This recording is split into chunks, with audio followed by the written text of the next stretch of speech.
Okay, good afternoon and welcome. Thank you for attending our meeting. Today we're going to have a couple of topics in there. We're going to have, of course, our welcome.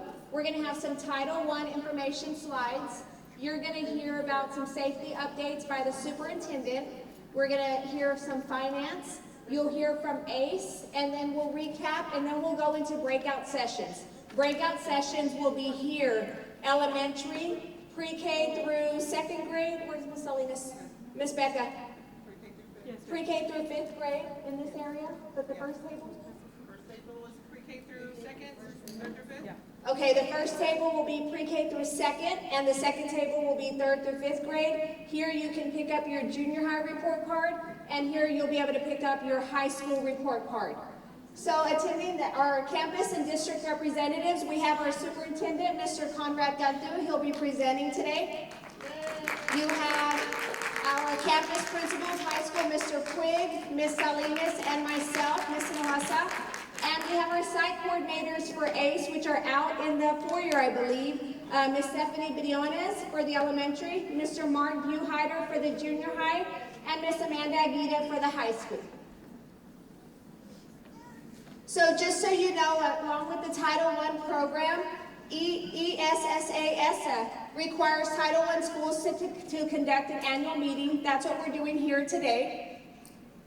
NTE, LHAH, and FHS are school-wide campuses, which means we have more than 40% of families that are economically disadvantaged.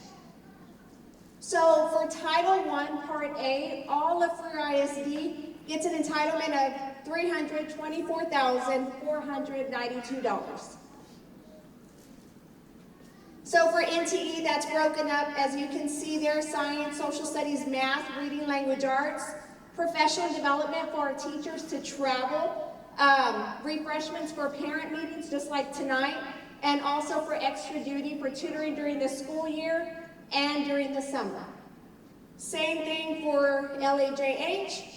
Numbers are different depending on how many students we have, and the same categories for high school. Title I is a federal program funded through the ESSA.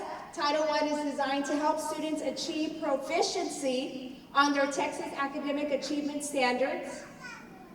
So, as you know, they measure that through our STAR tests. So STAR tests are given 3rd through 8th grade. They take different STAR tests. And then high school will take end of course STAR exams. The academic standards in Texas, they measure their TEKS, the Texas Essential Knowledge and Skills. Classroom teachers use those TEKS, and then the students are assessed on it at the end of the school year. In addition to TEKS, your students are also learning the CCRS, which is the College and Career Readiness Standards, and of course, English language proficiency, which is our ELPS. Title I is designed to help students served by the program to achieve proficiency with their TEKS, with their STAR, and their end-of-course exams in high school. So as you can see, some of the ones that are highlighted there, those are some activities that are used to purchase. We use Title I funds to help purchase activities and programs for our students. We work with tutorials, parent night activities, instructional supplies that can help us in the school classroom day for rigorous instruction, engaging activities. There are some programs out there that we purchase through Loman, Edpuzzle, Vocabulary, and high school also uses for Quill for English and for their credit recovery programs. So parents, you have the right to know whether or not a teacher has met state qualifications.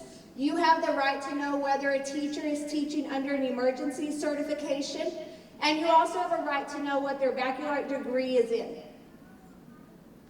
Paraprofessionals, parents, you also have the right to know to request information concerning your paraprofessionals.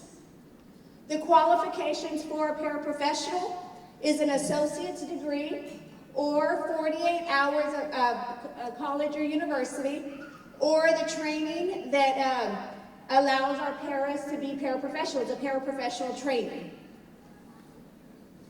So with state assessments, as I've talked to you, you have the right to know about your students' achievement level. There is, after the test, there's a summary report that our parents are given. And you also have the right to know if your child is taking a TELPAS exam, you have the right to know those results as well. So we must provide the language, the district, the schools must provide the language that the information that parents are giving in their language. So if you need a different language, please contact the school campuses and we can get that for you. Each title campus must have a parent involvement policy. We work on that with a shared group of individuals, a shared group of stakeholders. So when y'all see that we're advertising that we want parents to come in and help us, please join us because it's a joint effort.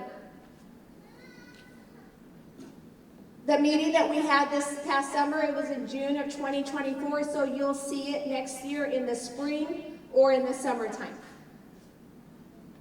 So that concludes the title portion for the district, for NTE, for junior high and for high school. At this time, we will continue on with our superintendent. Thank you, Mrs. Linderholm.